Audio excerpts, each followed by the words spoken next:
Hi guys, welcome to my channel resolving NEET. I am Shivangini. आज हम बात करेंगे एड्सॉर्प्शन के सेकंड पार्ट के बारे में। फर्स्ट पार्ट में हमने एड्सॉर्प्शन के बेसिक कॉन्सेप्ट और उसका मैकेनिज्म देखा था। आज हम देखेंगे इसके टाइप्स। एड्सॉर्प्शन जो है वो मेनली दो टाइप का होता है, फिजिकल एड्सॉर्प्शन और केमिकल एड्सॉर्प्शन। तो पहले हम फिजिकल एड्सॉर्प्शन की बात करते हैं।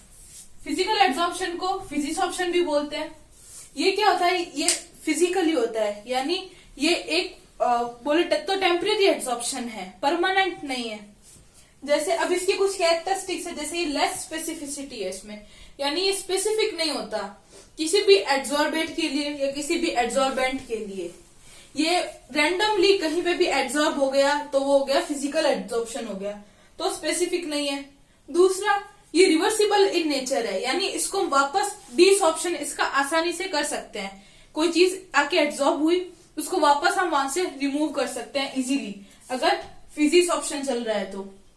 थर्ड, इसमें एंथैल्पी काफी कम लगती है, यानी लो एंथैल्पी पे काम हो जाता है। थर्ड, ये क्यों होता है, because of wonder walls force. अब हमें पता है वंडर वॉल्स फोर्स जो होता है वो वीक होता है, इसीलिए ये इजीली क्या हो जाता है, रिवर्सिबल हो जाता है वीक फोर्स होने की वजह से। Fifth, low temperature is favourable, यानी इसको बहुत कम टेम्परेचर चाहिए। जितना टेम्परेचर बढ़ेगा उतना फिजिकल एड्सॉर्प्शन कम होता रहेगा, टेम्परेचर बढ़ता रहेगा और फिजिकल एड्सॉर्प्शन कम होता रहेगा, यानी इनवर्सली प्रोपोर्शनल है ये टेम्परेचर के। Third, no activation energy needed, यानी इसमें किसी भी तरह की एक्टिवेशन एनर्जी नहीं देनी पड़ती, सीधा अपने आप ही एड्सॉर्प्शन स्टार्ट हो जाता है, हमें एक्सटर्नल कोई एफर्ट नहीं करना पड़ता। एंड लास्ट है मल्टीमोलिकुलर लेयर। अब मल्टीमोलिकुलर लेयर इसमें क्यों है, क्योंकि हमने बात करी कि फिजिकल एड्सॉर्प्शन जो है वो वीक वंडर वॉल फोर्स से होता है। तो हम वही एग्जांपल लेते हैं कि ये पहली लेयर जो थी एड्सॉर्बेट की, ये आके क्यों यहाँ पे चिपकी, क्योंकि ये अपर मोस्ट लेयर के जो पार्टिकल है वो खुद स्टेबल नहीं थे, तो उनके ऊपर नीचे की तरफ फोर्स लग रहा था, तो वो फोर्स को बैलेंस आउट करने के लिए उसने इन पार्टिकल्स को अपने ऊपर एड्सॉर्ब करा। अब चूंकि ये फोर्स बहुत ही वीक है, तो ये जो पार्टिकल्स हैं एड्सॉर्बेट के, ये क्या करेंगे, अपने से ऊपर वाले जो पार्टिकल्स थे ये उनको अपनी तरफ अट्रैक्ट करेंगे, तो इन पे फोर्स लगेगा, इन पे फोर्स लगेगा तो ये भी आके इसके ऊपर बैठ जाएंगे, फिर ये अपने से ऊपर वाले पार्टिकल को अट्रैक्ट करेंगे, ऐसे करते करते बहुत सारी लेयर बन जाएगी। तो इसीलिए फिजिकल एड्सॉर्प्शन जो है वो मल्टीमोलिकुलर लेयर बनेगा, यानी इसमें बहुत सारी लेयर्स बनती रहेंगी। नेक्स्ट बात करते हैं हम केमिकल एड्सॉर्प्शन या केमिसॉर्प्शन की। अब नाम से पता चल रहा है कि फिजिकल एड्सॉर्प्शन फिजिकली हो रहा था, ये केमिकल चेंजेस करेगा दोनों में। कैसे, अब जैसे उसके जो कैरेक्टरिस्टिक थे इसकी जस्ट उसके अपोजिट है, वो लेस स्पेसिफिक था, ये हाईली स्पेसिफिक है, यानी ये हाईली डिपेंड करता है कि अगर पर्टिकुलर ये एड्सॉर्बेंट है तो उस पर यही एड्सॉर्बेट आके चिपकेगा। सेकंड, ये इरिवर्सिबल है नेचर में। जैसे हम बचपन में पढ़ते थे फिजिकल और केमिकल चेंजेस के बारे में, तो फिजिकल चेंज क्या होते थे, इजीली रिवर्सिबल हो जाते थे, और केमिकल इरिवर्सिबल होते थे। वैसे ही केमिकल एड्सॉर्प्शन भी क्या है, एक तरह का केमिकल चेंज है किसी भी सब्सटेंस में, तो ये इरिवर्सिबल है। सेकंड, इसमें हाई एंथैल्पी चाहिए, लो एंथैल्पी पे नहीं होगा, हाई एंथैल्पी लगेगी जब रिएक्शन की, तभी ये पॉसिबल होगा। फोर्थ, ये किसकी वजह से होता है, केमिकल बॉन्ड फॉर्मेशन की वजह से।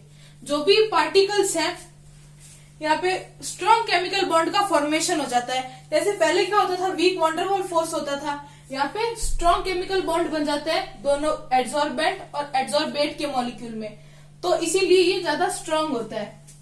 पांचवा, इसमें हाई टेम्परेचर फेवरेबल है।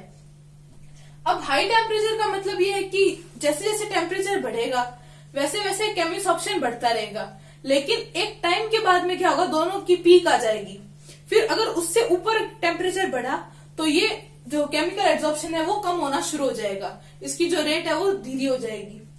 फिर आता है point number 6, high activation energy needed.